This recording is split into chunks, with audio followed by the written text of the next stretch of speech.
So, hello, my name is Jordan Hardy, and today I have a very special guest with me. Would you like to introduce yourself? Hello, my name is David Cross. I am So, Jordan's grandfather. so I will be asking you a bunch of questions related to your childhood, your teenage years, all the way up to the 21st century. There will be important events that happened throughout all your years living, uh, related to political, technological, a lot of childhood questions will be starting us off. So, starting off, Okay. what was it like growing up a really long time ago, comparative to nowadays? Well, since I don't have that much experience with growing up today, other than you guys when you were in the 2000s, but I would say growing up back then was much different from today. And the biggest thing that was different would be the lack of information flow that you have today. We had no cell phones. In fact, a lot of families didn't even have phones. Some families back then, when I was a kid, could only afford what they call a party line, and that was a telephone that was shared through three or four families. So you could listen in on someone. Television, when I was a kid, would go off the air at 10 o'clock. Done. There was nothing Hmm. past 10 o'clock. It was just gone. Just snow. So, once you hit Yeah. 10, you had to find some other Yeah. entertainment. and speaking to 10, that used to be a pretty common saying back in my day as a kid. Is it's the TV would actually say, "It's 10 o'clock. Do you know where your child is?" So yeah, I was way different. I mean, we had no, obviously the internet wasn't around, and even television was limited.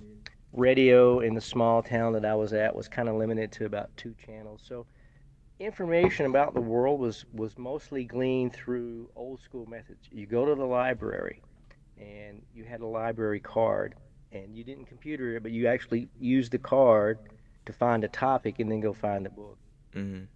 So much different. At the same time, another thing that's significantly different would be um, security.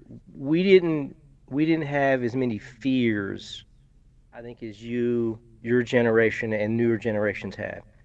Pedophilia wasn't a crazy thing.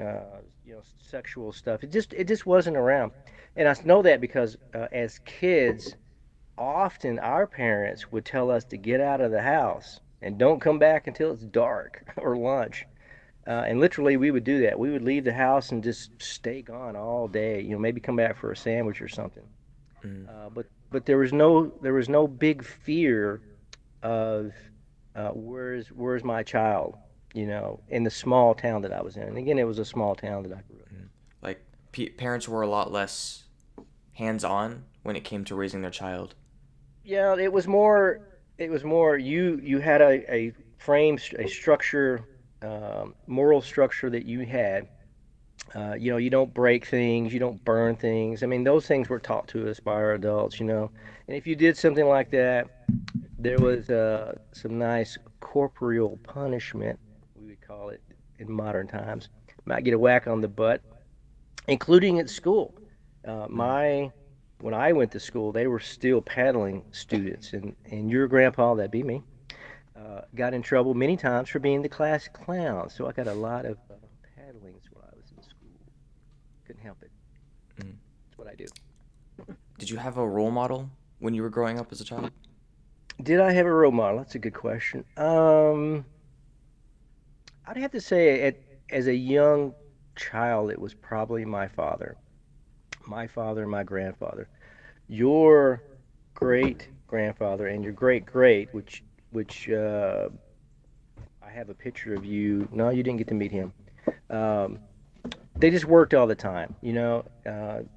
They worked hard, and I won't say they played hard, but they definitely worked hard. My grandfather and my dad, and then we did things as a family. We'd go camping a lot and fishing and that sort of thing. So the only role model that I pretty much had was my grandfather, my father, and my brother. Your uncle that you never got to meet was a military guy like me, and he went into the military before me, for a couple of years. So he was kind of my role model too. He was not a nice kid Mm-hmm. when he went in the military. In fact, he was one of those people that the judge says, "Son, go in the army or go to jail." They don't do that anymore. But back Mm-hmm. then, that used to be an option even for teenagers that were having trouble. Not unusual for them to appear in court and the judge say, "Hey, you go in the army and straighten up, or I'm going to put you in jail."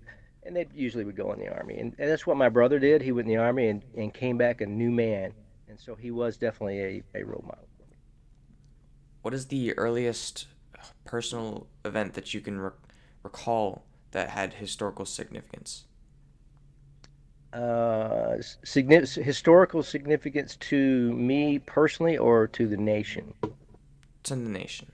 The earliest event you can recall that had a big impact on society as we know it now.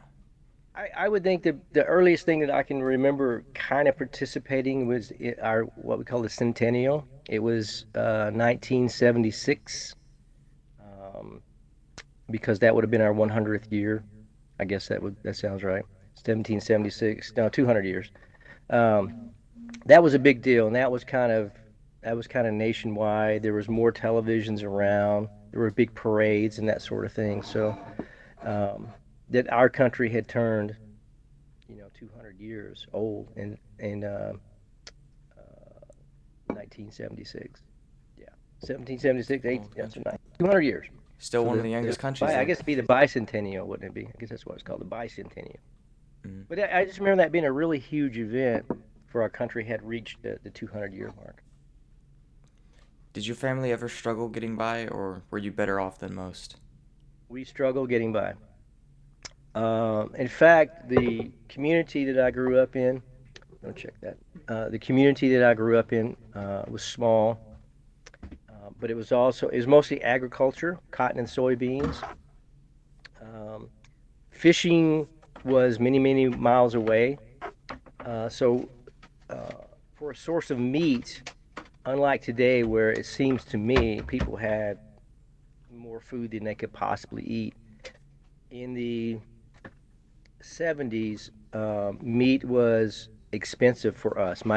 Your great grandfather was a truck driver. My dad was the truck driver, so he was gone often, and he didn't make a whole lot of money. And trying to feed three kids on not a lot of money and buy a home and a car, et cetera, et cetera, we didn't have a lot of extra food, uh, and so we would go hunting. Myself and my brothers, all three of us, would literally go hunting, and that's how we would supplant or add to our food source was through our hunting, mostly rabbits and squirrels and small birds of prey and that sort of thing. There wasn't much where I grew up. There was very little, if any, large game, so it's mostly small game, but a Mm. lot of it because of cotton and soybeans, and the rabbits love soybeans. So it was difficult. It was we Our town that I grew up in has a railroad track that runs right through the middle of it. Mm. There was the poor side, and then there was the not so poor side where all the businesses and nice homes were. I lived on the poor side. I lived on the poor side with all the black folks and the Spanish folks and the folks like me that didn't have a whole lot of money. So yeah, it was definitely struggles. Struggled. I mean, I can remember, um, instead of like today, they have Snap and credit cards for people who struggle financially. Back then, it was literally a truck that would come to the city park, which happened to be on our side of the town. And out of that truck, they would hand sandwiches and blocks of cheese and milk. Um, and that would help a lot of the poorer families. So yeah, I was one of the kids that got bologna sandwiches out of the back of the truck. Mm-hmm. Did you enjoy your childhood? Would you grow up in a more recent year if you could? No, I would certainly do that childhood again. A lot of freedom. Um, a lot of didn't worry about drugs and alcohol, and um, didn't worry about what kind of sneakers I had, and it was just it was um it was good. It was easy going. it was it was more about it was definitely more about family. Um, every year for about from when I can remember my first Christmas to when I left to go into the military, 10 or 15 years, every year everyone gathered at your great grandmother's house, my grandmother's house. And so we always had these huge family gatherings. Summertime was always getting together and making ice cream by hand, or I spent uh, many days in the fall helping my grandmother get things out of her garden, or literally take a chicken and cut its head off and watch the chicken run around. So that was the kind of family. It was a different time. Then you didn't run to the store and buy everything. You literally produced some of your own food, and yeah. So I would do that. I would much prefer that kind of a childhood where I could get on my bicycle and be gone all day Mm-hmm. than the childhood that I see some who is just sitting in front of a Roblox game or whatever game. I mean, we were out there. Mm-hmm. No, Get a lot more no. experience in the real world and a Oh yeah, childhood where everything's less developed. absolutely. It was a lot of hands-on, climbing trees, digging holes. I mean, whatever you do as a kid. And there's another thing. We did not have um, very many toys to play with. We kind of invented our own, some of the toys. And the toys that we had typically were metal. I mean, metal Tonka trucks and that sort of thing as little tots. So, not, I mean, I remember when you guys were little, we had closets full of stuff for you guys. But us, nah, a handful of things. Just Mm-hmm. very, very few. Mostly handmade. Not so much handmade, but not plastic could be the way to put it. It was not plastic. Plastic stuff didn't come around until, at least for our families, until the late 70s or 80s. And no fast food joints. That's another thing. Back to the childhood and the eating and all that combined. We had no McDonald's. There wasn't such a thing anywhere near where I lived. It was just a small mom and pop hamburger shop, which was really good burgers too. Speaking of like, you know, fast food and all that, how different was the economy back then? Like how did money come into play when you were, you know, ex- living? Um, money was hard to come by. We didn't get an allowance. None of that. In fact, um, if you were to look at my Social Security payment history, and you'll have one someday too, it shows every year that you worked and how much you put in. My work history goes back to like 1973. Yeah, I mean, I worked mowing lawns. I delivered newspapers. I planted tomatoes. Before I had a driver's license, I was on a tractor plowing fields. As a young man, I was probably 13 years old, 14. I'd be out there all day working in the fields. Um, the sophomore, junior, and senior years of my high school, I worked.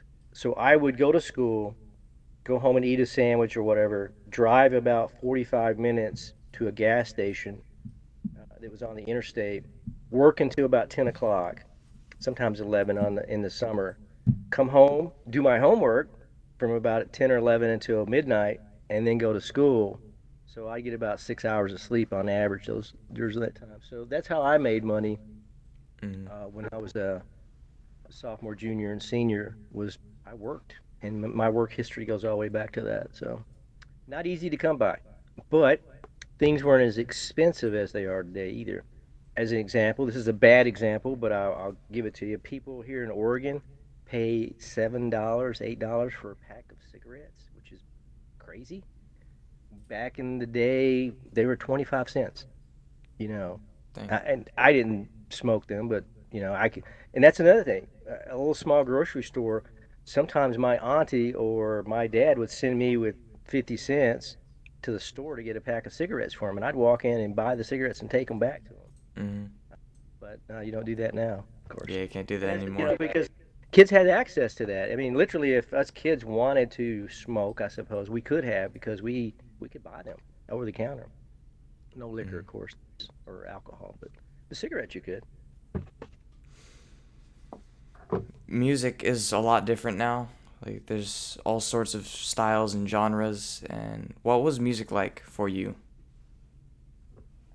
Music was a very important integral part of my youth. The bands that I listened to in the 70s, I still listen to today. Music in the 70s was very distinct because you didn't have the ability to sit at home with electronic gadgets and make something up. Literally today, a non-musical person can make something and throw it out there.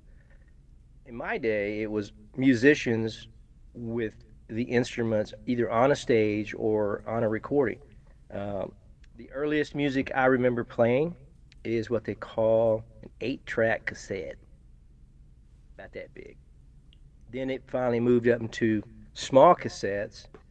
Um, and I was out of high school before, years later, before CDs ever came along. So, what I'm telling you is the type of music was very distinct. The bands were very different, and you could hear one band and then hear another and say, oh, they're totally different. Whereas today, I think the music is so uh, it's so has lost its flavor. It is difficult to me when I hear some music to even distinguish between who is that. I mean, you have people coming on nowadays, in 3 months, 6 months, they're famous all of a sudden. Whereas back then, bands would tour and they worked for it really hard. So totally different kind of Mm. music. Um, Did you ever did you ever experience a lot of rap when you were growing up? no, rap was not a big type of music. The music that I was exposed to would have been country because my dad liked country. I didn't like it at all. Then there was bluegrass. Um, in my last year of high school, I lived in a place that was fortunate to have a small building that the community people would come to, and they would go in there and play fiddles and banjos and acoustic guitars, some wind instruments, maybe a drum. But it was just a gathering of mountain people in the Ozarks of Missouri. Um, total different. I mean, it was just different. So yeah, So music is a lot of country music. a lot of country music, a lot of what I call folk music, and not surprisingly, a lot of times when these people would get together on Friday night jamborees, because of the geographic area that we were in, a very religious area, you'd hear a lot of Christian music, but old hymns. They would sing these old hymns and do the, it's kind of hard to explain, but it was real uplifting type of music. Um, Okay. Rap, So I don't think I discovered rap until I had got into the military, had got past basic training, and got into my advanced school of electronics because my roommates, two of them, my roommates, one was from the islands, he was from Hawaii, and the other was a black gentleman, and I don't remember exactly what part of the country he was from.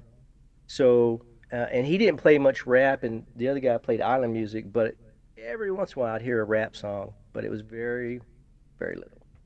mhm. Like iced tea, you know, I don't know, Coolio or something. These guys are, yeah. It wasn't something that I sought after, and didn't hear much of it. Just didn't hear it. how how has family life changed in these past 50 years? Family life. Could you be a little more specific? Like if you looking at your family and how you guys grew up and looking at a family nowadays of say the same size, what are the biggest differences that you can see? Um, Not like I think the living biggest, wise or I think the just biggest difference that I would see from my family unit and the family units I see today is that um, we were very cohesive in kind of in the home. We were all on the same sheet of music and all was treated the same, which is good. Outside, for example, my two brothers, we might squabble and get it, have differences of opinion, might even throw fisticuff and knock each other around a little bit. But when we're outside the home, if another person was to say something to my brothers, it, it's like, I don't know how to explain that to you. We were like a little gang at that point. It didn't matter what our differences were, we stood together. We may bicker at home, but when it come to people looking at our family, we gave at least gave the appearance that we were tight, and that if you, for example, if you mess with me, you were messing with my brother. It's just that's the way it was. Now, and the families today, um, I've seen families come in to a restaurant, a nice restaurant, and sit down, and what's the first thing they do? Everyone whips out a phone, and everyone's got their face down like this, and there's no talk going on. You Mm-hmm. know, I don't see. Fortunately, Heather and I travel, and we see people in state parks and things. But when it comes to families in general and society, I don't. I see a lot of what I would call just disrespect. Disrespect from the kids to the parents, and the parents is basically ignoring the kids. And if you want to call that disrespect, I suppose you could. But they just don't. They're like this. They're like two ships at night. Just and every once in a while they're kind of in the same area, but they seem to be doing that to me. Mm. So I'll move on to the next section, which is Sure. education. So, how many years did you attend school? All 12. Basically, all 12. Yep. Uh, Graduated high school. Graduated high school. Okay. When you graduated high school, did you go straight into the workforce or did you pursue a higher education? I went straight into the workforce. My grades in high school were, I don't know what scale you use today. Basically, I'd be like an AB student back then. But I went straight into the workforce. I graduated high school in June the 16th, I think it was. And I was wearing Army boots July the 7th. So I only had about 10 or 15 days there where I was out of high school and unemployed. And then I was wearing boots. And as you know, as the hat says, retired. So I did that. I worked for the government one way or the other for 27 years, and that's why I was able to retire. But I went to college while I was in too.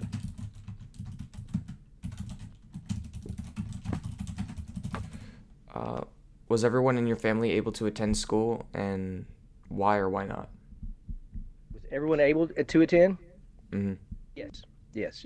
My older brother, graduated high school, no problems, and then went in the military. Of course, I graduated and went in the military. My younger brother had some learning disabilities and was unable to finish high school and was unable to join the military. He just went straight into the workforce, and that was my brother.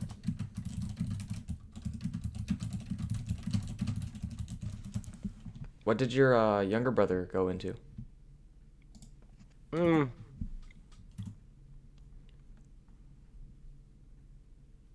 he had no particular skills, so you just call it general labor. He had several jobs that he did over his lifetime. Um, at one point, he was a butcher. At one point, he was, I think, driving a truck locally, and then eventually, I think he ended up working on a dairy farm, uh, milking cows, taking care of that farm, which I think was his last job. He really liked that one.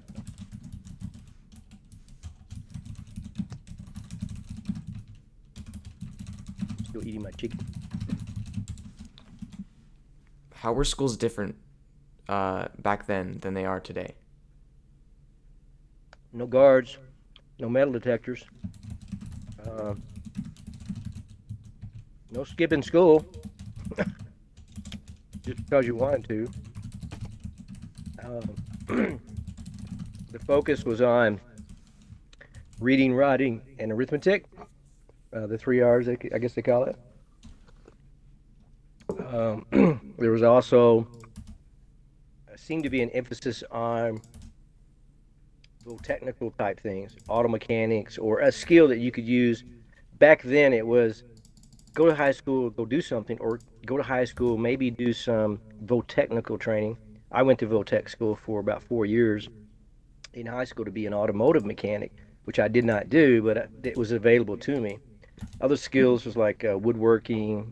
They actually had FFA farmer type stuff. So um, school was school. School you went to learn reading, writing, and arithmetic. You didn't go to learn, am I a guy or am I a girl, Mm-hmm. or am I a cisgender or a LGBTQRB XYZ person.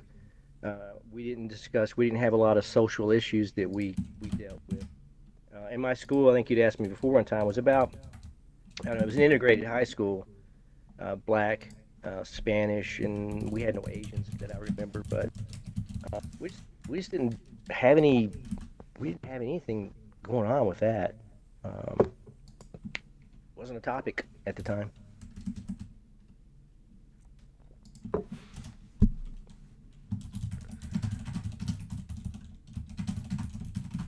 but it was good. What subjects can you remember studying? All of math for sure, English, which I did okay in, uh, had social studies, um, military history was one of my senior classes, social sciences, love science, art. I took art for 4 years, so it was pretty much even then in high school we were allowed. There was a core curriculum, not what they call it today, which is whatever that common core is, but you had to have your reading, writing, and arithmetic, and after that you could kind of take some stuff that you were interested in. I took Spanish, um, art for 4 years, and then Votech, woodworking, and then automotive as well. So Mm-hmm. yeah. Oh, and I also took home ec and typing. I took home ec because it was first period in junior and high school, and we got to cook. Great to have Mm-hmm. breakfast first thing in the morning. And I Mm-hmm. took typing for 3 years, I think it was, because all the girls were in typing, and that's where I wanted to be with all the girls. So yeah.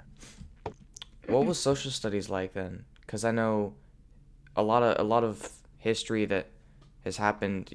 A lot of history that you study in social studies and history classes is older history. So Yeah. in newer classes, it it doesn't seem like it should have changed that much.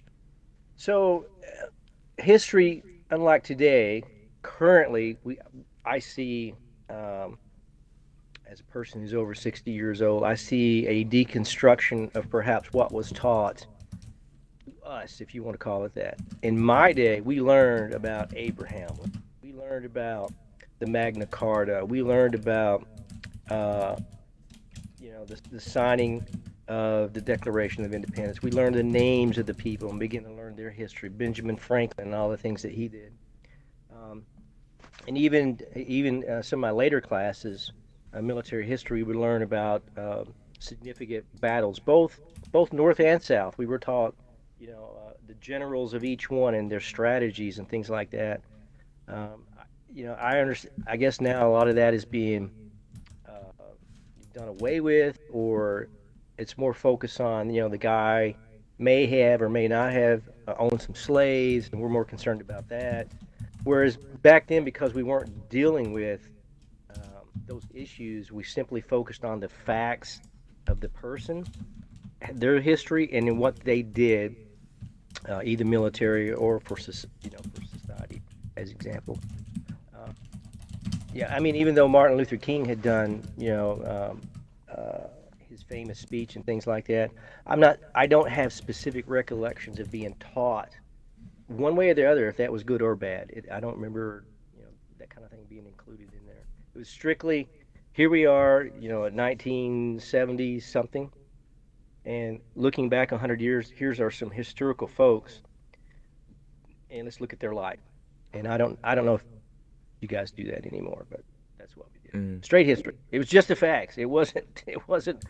It wasn't how they lived. It was just here's the person and what did they do. So mm, I think it's different today. People seem to be more concerned about, did they, I don't know, did they say something bad or whatever. mm. Because a lot of history that we study nowadays, it's a lot about specific people, and we spend so much time on how they lived, less about what they did, or Hmm. like we were studying it was Harriet Tubman, I believe. Yeah, And no, we got to learn mhm. all about how she lived, how she grew up, but we only spent a good 20 minutes learning about why she's so important in history. Yeah. Which Well, it's like I would have been taught, Washington, General Washington, the first president. Where did he come from? What did he do? How did he get to become a general? What battles did he do? What he was his tactical layout? Uh, now it's more of Washington. Did he own slaves? Did he own some property that maybe they had worked on? I mean, it's just really, you know, they're focusing on more on the negative. it seems to me, yeah, focused more on the social aspect other than the pure history. And a lot of us in my age group look at that and go, "Well, we get that. We get that they may have owned slaves. That was what was going on at the time." Uh, if I was back there working, I could theoretically 200 years ago have been in charge of some slaves because of the color of my skin. I get that, but it doesn't mean that that person, for example, Washington, didn't do something great for our country. Mm-hmm. If he hadn't conducted his battles and won the things that he won, we might be talking British right now. Mm-hmm. We might have a British accent. So, but I just don't see. I see far too much talking about personal than just the facts themselves. It's in history. Okay. Um. Well, what were sports like? What were physical classes like? We used to beat the canoodles out of each other. I'm keeping the language good because we're recording. Mm-hmm. For example, football was football. It was not, let's go out and grab flags off of each other. The It was, let's tag grab you, football. you down on the ground. We used to we used to go out behind the school and take bow and arrow, and we would target shoot with bows and arrows with people walking all around. In fact, um, our school did not have a shooting club. There were some schools that did that. They had shooting. I would often, because I wanted to go hunting, when I would drive to school, my weapon sometimes would be in the truck of my inside the truck. We'd carry Mm-hmm. weapons to school. It wasn't a big deal back then. But sports was the little town that I was in was a state champion a few times, and to show you how things change from like the 40s, 50s, and 60s, our little school, man, they were just bad dudes. They won a lot of trophies and a lot of championships. And then along came the 70s with the introduction of the hippie lifestyle and perhaps some Mm-hmm. marijuana and some drugs. And by the time I became a senior in high school, we didn't even have enough people that wanted to play football. They were too busy trying to be cool. So there definitely was some changes for me. I was kind of in that window of it went from being very very important to it was if you wanna. It was kind of the section that I grew up in. I did sports. I ran track. I was on the tennis team of the school. I played junior high football, but not high school football. And the Which reason I didn't sport play did you high enjoy the school, most? um, junior high football was really fun. I mean, we were all just kind of clumsy little kids out there, and we didn't know what we were doing, and just kind of, you see somebody with the ball and just go tackle them. It was pretty simple. Did you guys ever It was, have dodgeball? yeah, oh yeah, oh yeah, yeah. Dodgeball was fun. We'd do that in the gym and just whack each other with a good rubber ball. Mm-hmm. Yeah, smack, whack. They don't let you guys do that stuff anymore. But Yeah, yeah, we did a lot of. dodgeball has been absent for many years now. Oh Yeah. yeah, we had dodge. We had even as a kid, we had our playground had monkey bars they call them. I mean, these were some very dangerous pieces of equipment that were out there, but that's what we had. If you fell off, it was, oh well, I guess you're just a stupid person. Because Isaac and Caleb, I'm pretty sure, have both broken their arms on monkey bars. Yeah, I know Isaac did. I think Caleb did too. Yeah, they don't have those anymore. Hmm. Merry-go-rounds, yeah. Yeah, Isaac's was on the swinging ones. the Yeah. ones that would rotate whenever you grabbed them. Yep. So when it was raining, he slipped off. So yeah, we would, sports were important. Um, it was important um, as a very good outlet for the youth, and it was important. It seemed to be an important component of the town. I mean, the town would come out for baseball games and football games. I mean, I remember my little stadium just being packed with people because it was highly valued. Sports were highly valued. And then toward the late '70s when I was getting ready to graduate, it was kind of people kind of it didn't seem as significant. Mm.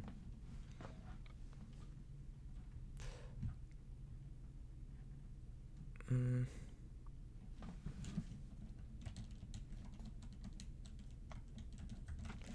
Did you ever go to other schools and try to see how what the differences were for other schools to yours? Um, Not on an academic level. However, I was in the Boy Scouts when I was a youth, actually Cub Scouts all the way up. Then I began Boy Scouts, and because I was in Boy Scouts, we traveled to different schools and would put on sometimes do shows. So I would see different schools, and the only time we would have interaction would be during sporting events, or if we were doing some sort of a display or some sort of a gathering, entertainment for another school. So no, I didn't do a lot of traveling between schools. Okay. Closed-minded, small school. Mm. So we will move on to our next section, which is historical events. So my next few questions will be on your kind of teenage to adult years Okay. and historical events that were happening as you were starting to become more aware of things that were happening around you. Okay. So as you were growing up, what wars do you remember? Vietnam War. And I know that specifically because my uncle, distant relative of yours, was in Vietnam. And it was I won't dwell on it very long, but let's just say that he went to Vietnam as a kid. I think he was about 19 years old. He was drafted, and when he came back about a year later, um, he was a different person. I knew him as Uncle Benny. Uh, the only time that I would encounter Benny would be when he was in my grandmother's home. Mm-hmm. When he came back from the war, uh, he basically had lost his mind. He was involved in some very, very brutal conflicts, and in fact, um, he was disabled in a armored vehicle for about 3 days. This rocket attack hit the vehicle and Mm-hmm. killed everyone in it except him. But he was stuck in there with them for 3 days. So, Mm. so he's in a box. He's in a metal box that's burning with people that are all perished, and it took them about 3 days to get him out of that because he had shrapnel when this thing exploded. It went all up down his back and legs and they never did get it all out of his body.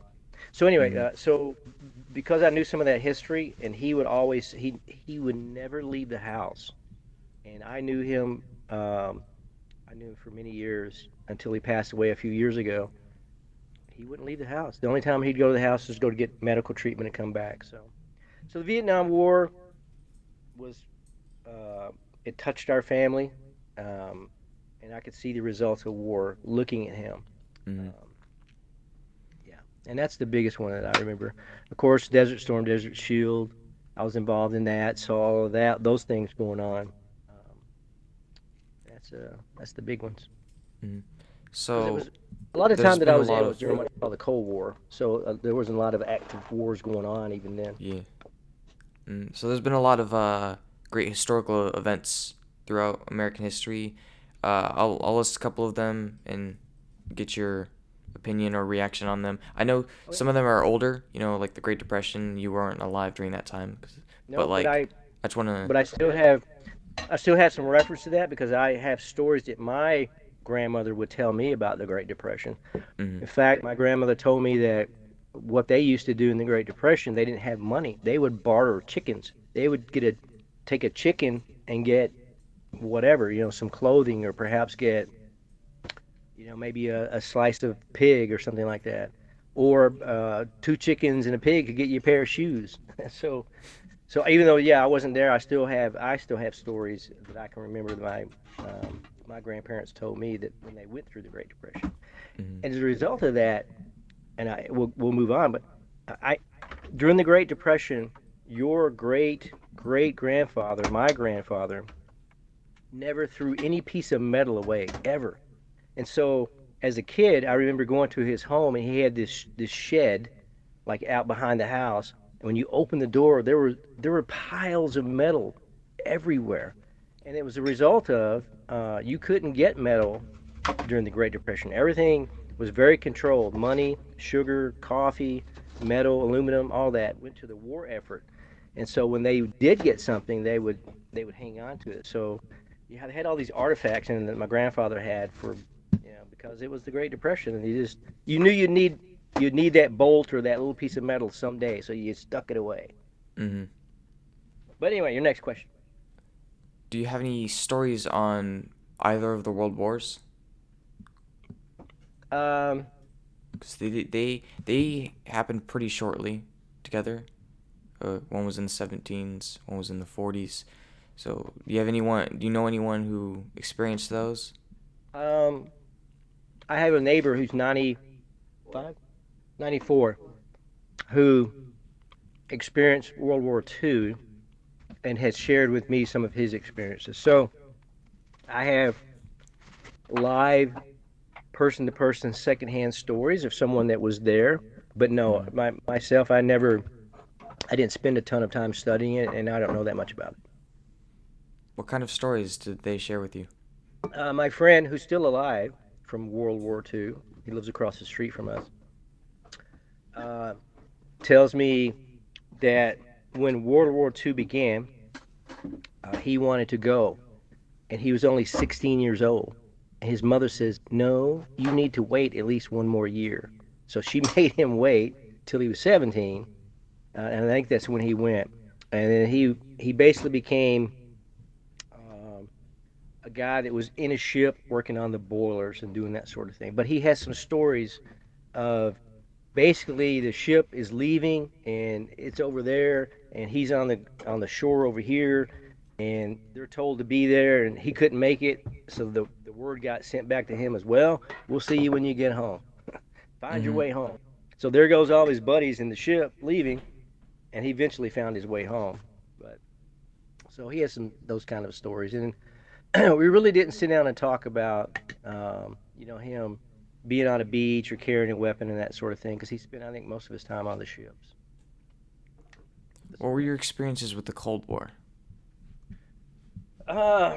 My experiences with the Cold War were significant. I spent a large portion of my military career um, in the Cold War. In fact, uh, I think I had just left Germany when the wall came down, before the wall came down. But I was serving in Germany during the Cold War, and that's when the wall was up. You had East Germany, you had West Germany. I was stationed in West Germany, and everything was about spying. It was about collecting information on each other. We routinely spied on them, and they routinely spied on us. I worked in facilities that used modern electronics, listening gear. We would listen to their radio Mm-hmm. transmissions.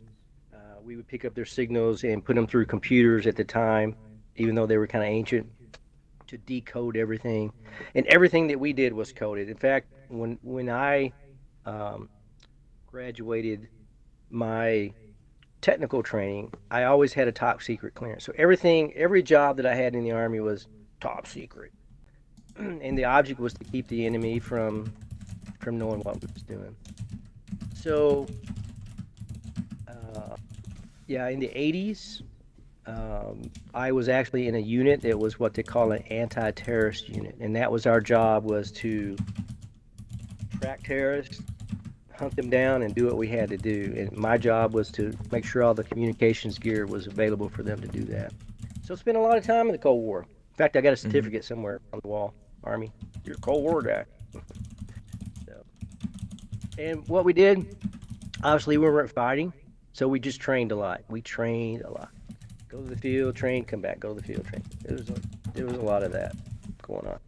I was in Korea, even because that was kind of part of the early part of the Cold War, and the siren would go off, at midnight or 1 o'clock in the morning. We'd all run and put our gas mask on and stand around at the edge of the base, with our rifles, waiting for the because we didn't know it was real or not. So we practiced a lot, Mm-hmm. but of course a lot of things didn't happen. It was just cold. I know the Korean War, which was a little more recent.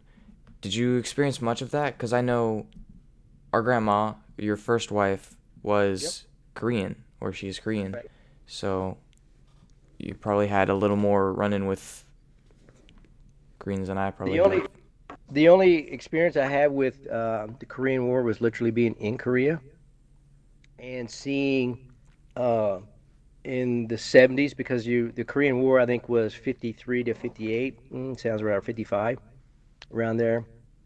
So when I got there in 79, they were still in the process of rebuilding from a lot of that destruction, rebuilding roads, rebuilding houses. Um, when I got there, they were still Korea itself, the country was under what they call martial law. The military was still in ruling at that point, um, which is not that way now. It's a democracy, it's sort of like American or republic, I guess, democracy.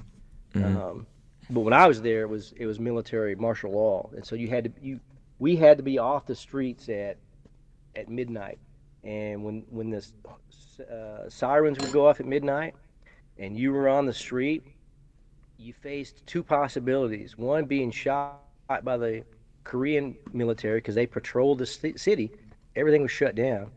Or if you were lucky, you get picked up by the military police, the Americans, and they just take you, put you in jail overnight. But it was a real danger. So, in fact, one night the siren went off and I didn't make it home. Dang, I didn't make it to the base, and so I found a place. I slept in a stairwell that night because I would not go out on the street for fear of getting shot. Sleeping in stairwells is not a good place. You were born in the 70s, so you experienced a lot of the civil rights movement firsthand. What was that like? I was born in '60. In the 60s. '70s, I would have been, let's say 70. I, I just didn't see a lot of it. We did not. Mm. There were no protests in my little small city. There were no. I don't think it was even discussed a whole lot. The only thing I can barely remember is sometimes maybe seeing some images on the nightly news that would come on, and then which is different now. You guys have 24 hours of news and access to everything. Back then, it was the 5 o'clock news, 5 to 5:30, and it was done. Three different channels. I just didn't see any of it. Just didn't because the little town that I was at, everybody got along. I have no recollection of black versus white, white versus black, black versus Spanish, Spanish versus Asian. We were just there going to school and didn't have, didn't experience it, didn't see it. Mm-hmm. What other important historical events can you recall that had a big impact on your life?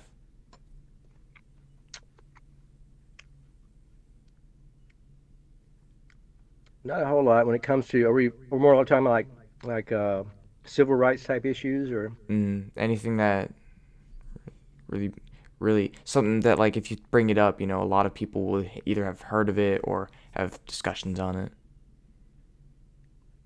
not a ton. Um, and I think because the reason I can't answer that question in any great detail was understand I went right out of high school. into the Army. And the Army, um, the year that I went through basic training, which was 1979, was one of the first integrated with female boot camps that had been done. We were told.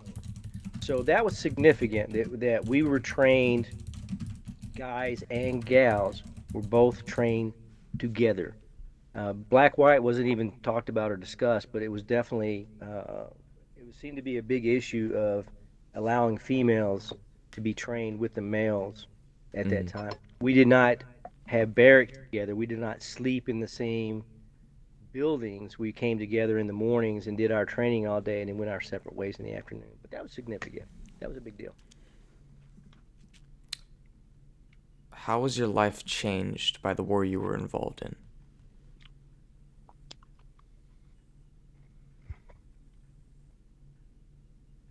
I think the biggest change for me was seeing the reality of death, um, and how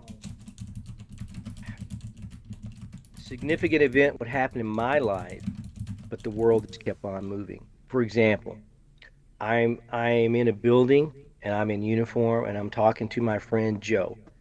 Joe, what are you doing? And we're swapping stories about barbecuing last weekend. Next week, I'm in the hallway and I don't see Joe anymore. In fact, I saw Joe's face on the TV because Joe was killed over in Afghanistan last week. It happens just that quick where you can be talking to someone and think the life is just going to continue on, but then see their face on the TV because they are no longer with us. And what I found interesting about that, Jordan, more than anything, was uh, society didn't. I won't say they didn't care. It's just like they didn't even notice. Mm. I mean, I was working with the special forces in the special forces building, and I would see these guys often. I'd be talking to them one day and they're gone, and everybody else is just they're just living life. I get that. And the reason I mentioned that World War II, World War One, and from my understanding, World War One and Two um, engaged the entire society. I mean, everything from, especially for example, World War Two. Um, it was women doing the war effort. It was what's that girl, Rivet lady? What's her name? Anyway, there's a real famous gal. She's putting rivets in. Yeah, Rosie the Riveter. All the posters and but the whole society was involved in that. Vietnam was very polarizing. There were people that you guys are baby killers and spitting on our soldiers that were returning home, and that's probably why my uncle hid because he was looked down upon in society. Even though he went and did what his country asked him to do very well, now he's being treated like he's a monster, and he wasn't. And then during the desert stuff, Desert Storm, Desert Shield, and the Cold War, it seemed as though some of society was watching that, but a lot of society would just turn it. They'd rather watch whatever, Miami Vice or something. Mm. It seemed as though war and death and all those things around it was optional. People could tune it out far too easy, whereas Vietnam and past, the society was engaged, whether pro or con, but they were definitely engaged. And now there's wars going on now, um, but society doesn't even know about them. Anyway,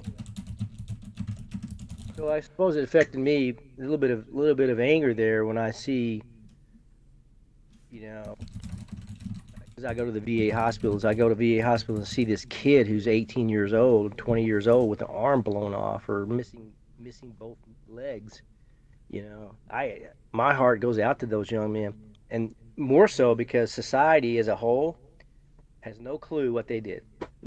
None whatsoever. Mm. They're too busy watching whatever, whatever shows on. You mentioned this Desert Storm, Desert Shield. I haven't heard of that. What is that? So Desert Storm, Desert Shield. Desert Storm was like a particular phase of of going into Iraq, and Desert Shield would have been, I guess, Afghanistan. Um, it was a major war. It was it was one that probably Desert Storm, Desert Shield was probably one of the most um, engaging in our culture of recent memory. Afghanistan is still going on, by the way. That Mm-hmm. war is still, and they haven't closed out the books on Desert Shield yet either. But Desert Shield was when we went over there and basically got Saddam Hussein. Um, it's I'd have to read more. A lot of this stuff I just try to forget about. I don't even. It's like, yeah, I was there, but whatever. Mm-hmm. Uh, but those two people were seeing on TV uh, modern warfare. They were able to watch airstrikes. They were able to see these missiles launch off boats. It was a very technical war, but Mm-hmm. at the same time, there was still a lot of people with their feet on the ground. They were actually doing uh, urban warfare. It was one of the first times where our soldiers, sailors, airmen, marines were in cities fighting as opposed to being out there in the woods somewhere and fighting. Yeah. I got about 10 minutes. Okay. Um. So moving on, how do gender roles play out throughout you know, your history back in the 70s and the 80s, As far as military is concerned, as far as military is concerned? Yeah. um, as far as the military portion of it, again, when I came in, that's when the military began to allow females to have jobs of anything they wanted to do. Uh, when I came in, females were not allowed to be, for example, um, Army Rangers. They were not allowed to be Special Forces, and they're still not allowed in SF. Um, but as time has gone on, they they've been allowed to do everything guys can do. Helicopter pilots, jet pilots, you name it, fully capable. And I would say my personal experience is all of the guys that I knew, most of the people I knew, was all for it. Hey, if you can do the job, more power to you.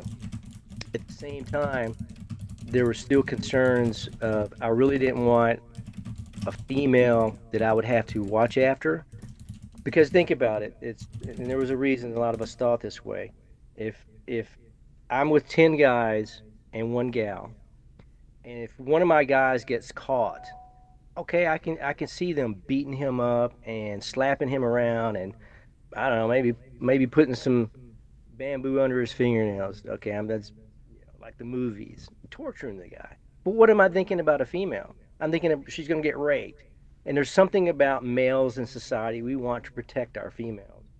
And with that in mind, I think us guys, especially us guys in leadership, we didn't want the responsibility of having to take extra steps to protect a female. We wanted Mm-hmm. us all to all be the same. So, but at the same time, I highly encouraged any. Um, I was glad to see that the females were being allowed to do what they wanted to do.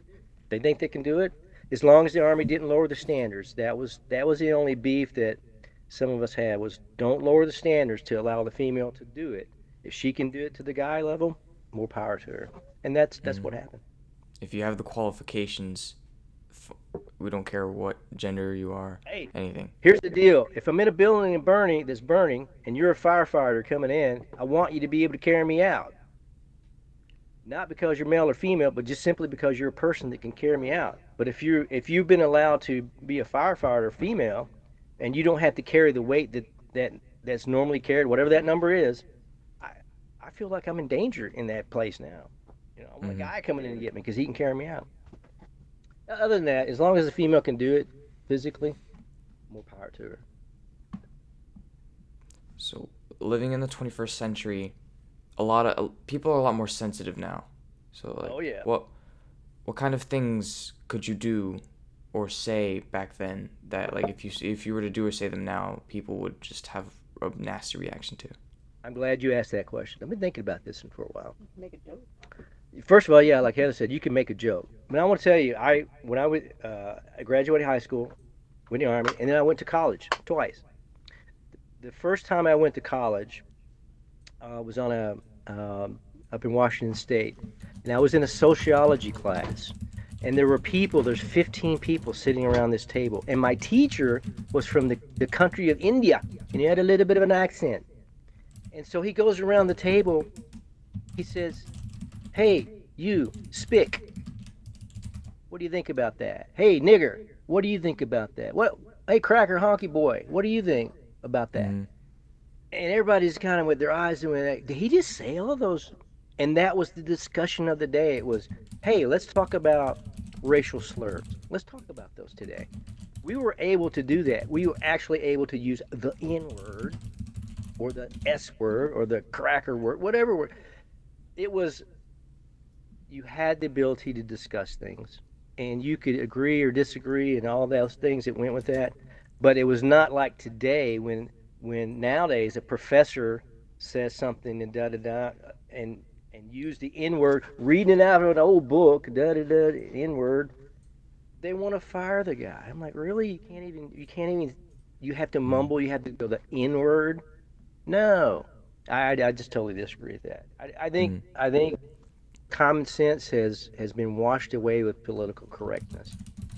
Somehow, I think we're being told if we just would never use any particular words or never have a particular thought that racism will go. I think it has the opposite effect. I really do. Mm-hmm. I think it makes it worse. I think it makes people resent if you can't even have a discussion, you know.